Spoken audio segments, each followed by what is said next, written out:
जब तक तुम धन कमाने लायक हो तभी तुम्हें प्यार मिलेगा इस संसार में।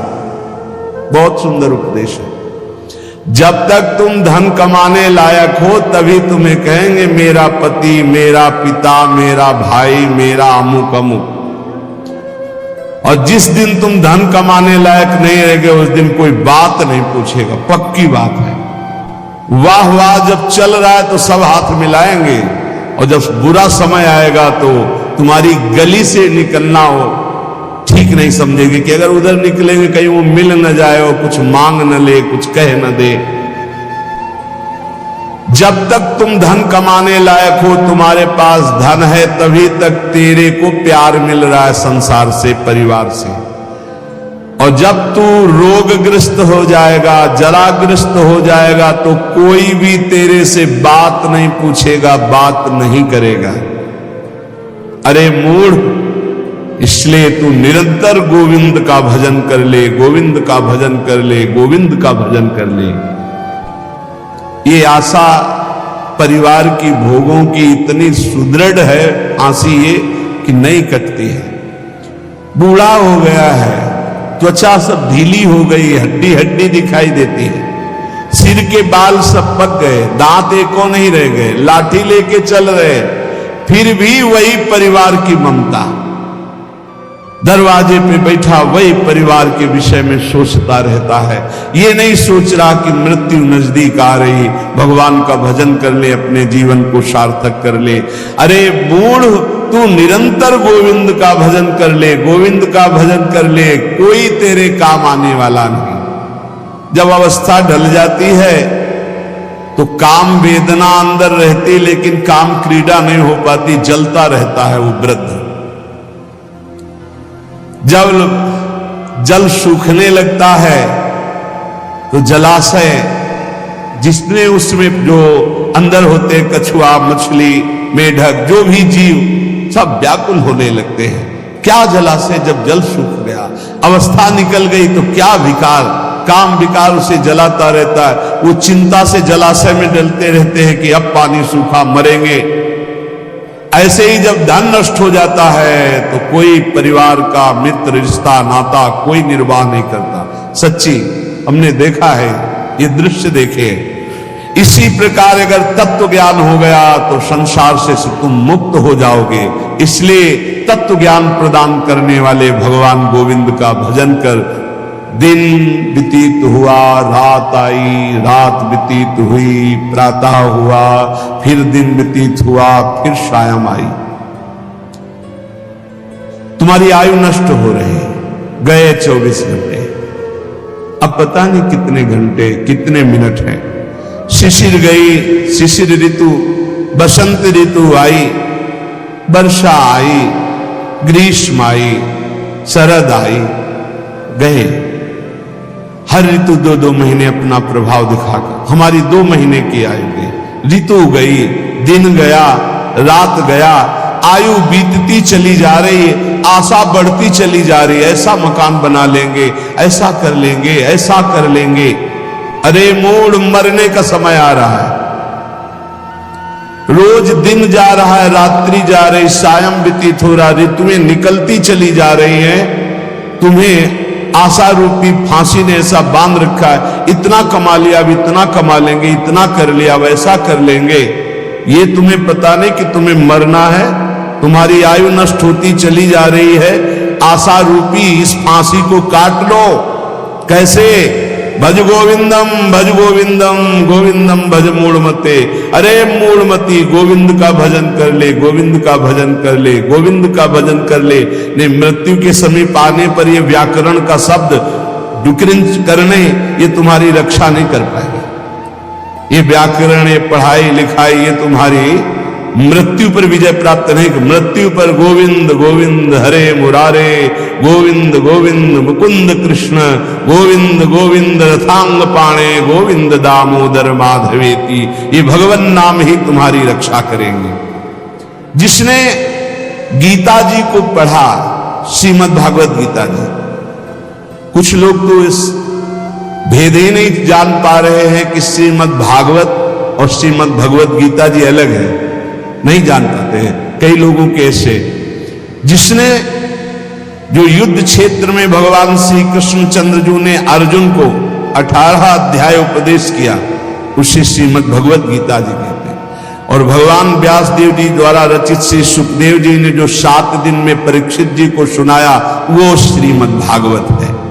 जिसने भगवत गीता को पढ़ा है, गंगा जल के एक बूंद भी आचमन किया है, एक बार भगवान श्री कृष्ण की पूजा कर ली है, यमराज उसकी तरफ आंख उठा के भी नहीं देखेंगे। एक बार भगवत गीता पढ़ा, एक बार गंगा जल का आचमन किया, एक बार भगवान श्री कृष्ण की अर्चना वंदना कर ली, तो यमराज कभी उसकी तरफ नहीं देखेंगे। इसलिए एक बार का जब इतना महत्व है तो तू हर समय भज गोविंदम भज गोविंदम भज गोविंदम मूढ़मते, हर समय गोविंद का भजन कर, गोविंद का भजन। अरे मूढ़मती, तेरा कोई साथ नहीं देगा, तू गोविंद का भजन कर। कहते हैं कि ये भजन की अवस्था नहीं है, तो कब भजन की अवस्था होती? बाल्यावस्था खेल कूद में चली गई, जवानी स्त्री में आसक्त भोग में चली गई, वृद्धावस्था रुपया पैसा नाती पनाती इनकी चिंता में चली गई, तो परब्रह्म परमात्मा का भजन करने की कौन सी अवस्था है? अरे जब से होश हो जाए तभी से भजन शुरू कर दो। चेतना जागृत हो, बुद्धि काम करने लगे, राधा राधा राधा गोविंद गोविंद गोविंद भजन करे, अरे मोड़ कोई तेरा साथ देने वाला नहीं। इसलिए भज गोविंदम भज गोविंदम। इस संसार में बार बार जन्म होता है, बार बार मरण होता है, बार बार 9 महीने माता के गर्भ में रहना पड़ता है। अब तो होश संभाल ले, मनुष्य शरीर मिला है, भगवान श्री कृष्ण की शरण में आ जा और इस अपार संसार से पार हो जा, और हर क्षण गोविंद गोविंद गोविंद ऐसा रट, नहीं बार बार जन्म मरण के चक्र से तुझे कोई नहीं बचा सकता है। रात गई, दिन गए, पक्ष गया, कृष्ण पक्ष शुक्ल पक्ष, महीना गया, अयन उत्तरायण दक्षिणायन, वर्ष गए, कितने वर्ष गए, अब भी तुझे होश नहीं। तू यहां लोगों से राग द्वेष में फंसा है। अरे तेरी मृत्यु का समय आ रहा है, परम पद पहुंचने का उपाय कर। किसी से ईर्ष्या मत कर, मत्सरता मत कर, किसी की निंदा मत कर, किसी से द्वेष मत कर। अंतिम समय आने वाला है, इसलिए गोविंद गोविंद गोविंद ऐसा भजन कर ले। अरे मूढ़, तेरा कोई साथ देने वाला नहीं। माताओं बहनों की तरफ काम दृष्टि से देखकर अपनी क्यों दुर्गति करते हो? कुछ नहीं है। जहां तुम्हें आकर्षण लग रहा है, कुछ नहीं है। मोह विकार है तुम्हारा, अज्ञान का विकार है। बार बार मन में विचार करके उनके चरणों में वंदना करो, उनके प्रति काम भाव करके। गलत दृष्टि से मत देखो, मूढ़ तेरी दुर्गति हो जाएगी। इसके लिए तू गोविंद का भजन कर, गोविंद का भजन कर। माताओं बहनों पर काम दृष्टि करके दुर्गति का कारण मत बन। कष्टों, जरा विचार कर, तू कौन है? कभी बैठकर सोचा कि शरीर में रहते 15 वर्ष हो गए, 30 वर्ष हो गए, 50 वर्ष हो गए, तू शरीर नहीं तो है कौन? कभी सोचा? कष्टों, कौन है तू? और कोहम कुतः आया था, मैं कौन हूं, कहां से आया हूं? कामे जननी कोमे ताता, असली में मेरा पिता कौन है, माता कौन है? ये तो बनावटी है, कुछ समय के लिए छूट जाएगा शरीर। ये शरीर संबंधी माता पिता है, लेकिन मैं कौन हूं? मैं कहां से आया हूं? मुझे कहां जाना है? मेरा असली कौन संबंधी है? कभी विचार किया? नहीं विचार किया, इसीलिए संसार में फंस गया। अब विचार कर, शुद्ध विचार के लिए गोविंद गोविंद गोविंद ऐसा नाम जप कर, तो तुझे समझ में आने लगेगा ये संसार असार है। उमा कहूं मैं अनुभव अपना, शत हरि भजन जगत सब सपना। चाहे एक श्लोक ही गीता जी का पढ़े, रोज गीता जी का एक श्लोक पढ़कर अर्थ सहित चिंतन करे। विष्णु शास्त्र नाम, गोपाल शास्त्र नाम, इनका नित्य पाठ करें। 1000 नाम हो जाते हैं। बहुत लाभ मिलता है। 35 मिनट में हो जाता है, बहुत आराम से गाइए तो 40 मिनट में हो जाएगा। रोज गोपाल शास्त्र नाम, विष्णु शास्त्र नाम का पाठ करो, रोज गीता जी के भले चाहे एक श्लोक ही पाठ करो। और कह रहे कि भगवान श्री हरि का नाम कीर्तन, उनका पूजन, उनका ध्यान करो और सदैव संत जनों का संग करो। नेयम सज्जन संगे चित्तम, चित्त संत जनों की वाणी में दे, असंतों की वाणी में ना दे। पर हमें लगता है संत जनों की वाणी में चित्त बहुत कोई भाग्यशाली देता है, नहीं तो प्रपंच की वाणी सुनने के लिए कान बहुत लालायित रहते हैं। देयम दीन जनाय च वित्तम, यदि भगवान ने तुम्हें धन दिया है तो तुम उस धन का सदुपयोग करो, ऐसी जगह सेवा में लगाओ जो भगवान के अनुराग में चल रहे हैं, भगवान के भजन में लगे हुए हैं। गौ सेवा है, या ऐसे जो गरीब हैं, औषधि के लिए परेशान हैं, उनको औषधि का व्यवस्था कर दे। ऐसा धन का शोधन धन्य प्रथम गतिया। नेयम सज्जन संगे चित्तम, देयम दीन जनाय च वित्तम। धन की सार्थकता है दीन जनों की सेवा में, और खूब नाम जप करे। ये शरीर तुम्हें बहुत प्यारा लग रहा है ना, इस शरीर को बहुत लोग तुम्हारे प्यार कर रहे हैं ना, ये सब माया का नाटक है। जिस दिन तुम्हारे प्राण इस शरीर से निकल गए ना, तो जो बहुत प्यार करते थे वो नजदीक नहीं बैठना चाहेंगे। चाहे जितना प्यारा कोई रिश्ता नाता संबंध रखता हो, और मुर्दा घर में एक कमरे में हो, कह दे जाओ उसके पास बैठकर रात व्यतीत करो, तो कह के डर लगेगा। प्राण निकलने पर कोई तेरा नहीं है, इसलिए जब तक प्राण है तो प्राणनाथ गोविंद का भजन कर ले। गोविंद गोविंद गोविंद। जो अपने ब्रह्मचर्य का नाश करता है तो पहले उसे सुख जैसा लगता है, बाद में वो भयानक रोगों से ग्रसित हो जाता है। सुखता क्रियते रामा भोगः, बहुत सावधान। जितना आप अपने ब्रह्मचर्य को सुरक्षित रखेंगे उतने आप आत्म बलवान होंगे, उतने आप पवित्र बुद्धि वाले होंगे, उतने शरीर आपका स्वस्थ होगा, आपकी इंद्रियां तेजस्वी बलवान हो जाएंगी। भोगों की तरफ जाने के लिए नहीं, भगवान की तरफ जाने के लिए।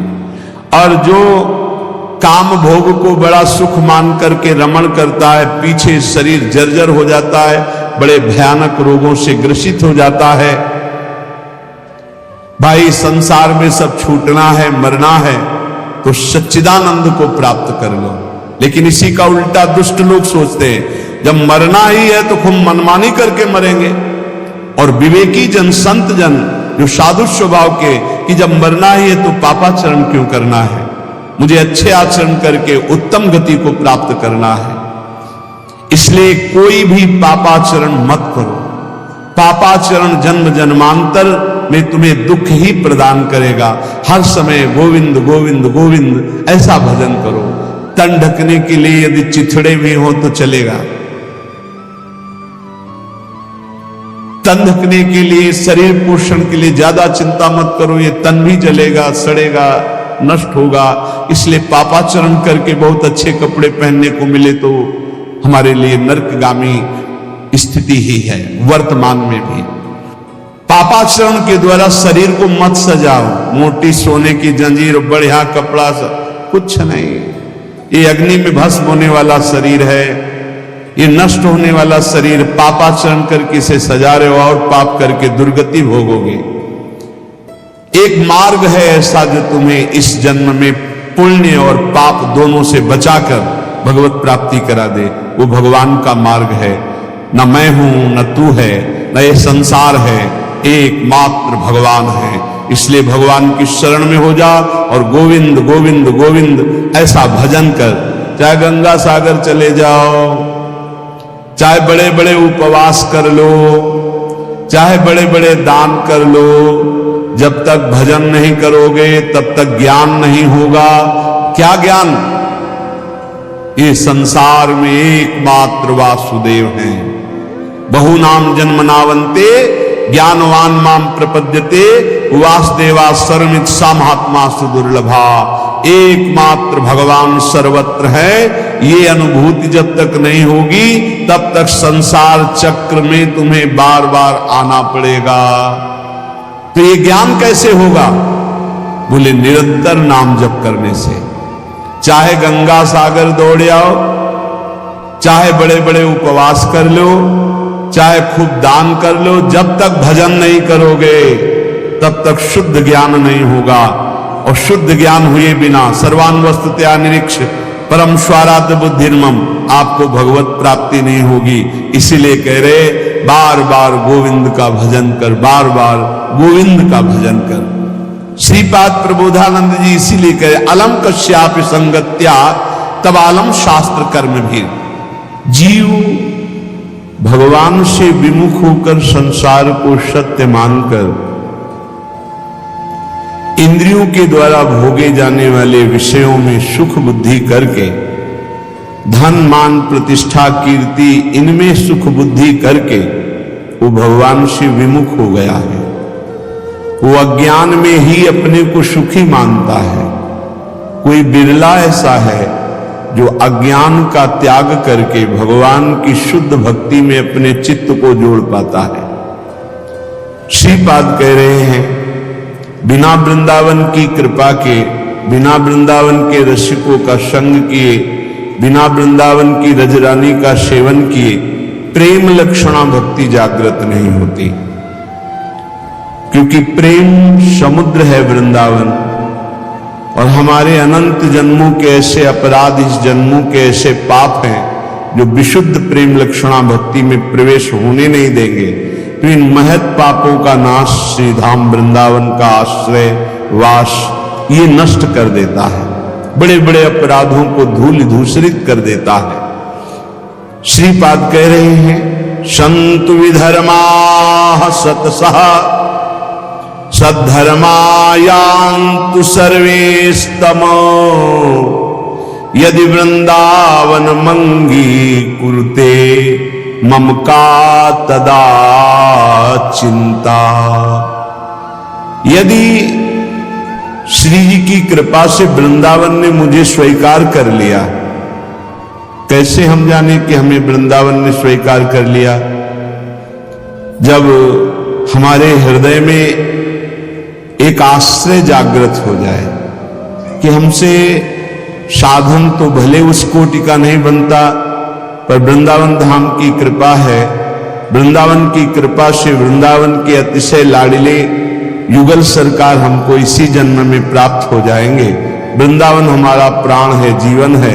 भले हम अखंड वास नहीं कर पाते, पर वृंदावन ही हमारा सर्वस्व है। संत विधर्मा सतसः बहुत गूढ़ विषय है। कह रहे हैं हजारों हजारों अधर्म हो गए हों तो भी तुम्हें प्रियालाल की प्राप्ति हो जाएगी। विश्वास करो, ये धाम बहुत पावन करने वाला है। पवित्रता का मूर्तिमान स्वरूप गंगा जी, वहां भी अवगाहन हुआ है, तीर्थों का भी अवगाहन हुआ है और पवित्र क्षेत्रों का भी अवगाहन हुआ है। पश्चिम धाम वृंदावन अमोघ है। जब तक आपका हृदय पावन नहीं है तो आप इसका अनुभव नहीं कर सकते हैं। लेकिन आप किसी भी तरह से वृंदावन के प्रति श्रद्धा कर लीजिए, विश्वास कर लीजिए, तो आपको अनुभव में आएगा। जिसे वृंदावन रूपी महामहिम धाम का अवगाहन करने को मिला, फिर उसकी इच्छा किसी और तीर्थ या और महत स्थानों की तरफ नहीं जा सकती। अगर जा रही है तो अभी अवगाहन नहीं हुआ। पाए रतन चीन्हो नहीं, करते दीन्हो डार, ये माया श्री कृष्ण की मोहे सब संसार। अगर वृंदावन मिला, महामहिम वृंदावन ने कृपा करके अपने में आश्रय दिया या वास दिया, और आप उसे छोड़कर अन्य किसी तीर्थ में पावन होने की इच्छा रखते हैं, तो रतन को नहीं पहचान पाए इसलिए फेंक दिया और कांच को उठा लिया। पाए रतन चीन्हो नहीं, दीन्हो करते डार, हाथ से छोड़ दिया। धाम के वास मात्र से श्रीपाद कह रहे कुरते मम का तदा चिंता, अब मुझे कोई चिंता नहीं, भगवत प्राप्ति पक्की। हमारा मन नहीं लगता, हमारा मन विकारी है।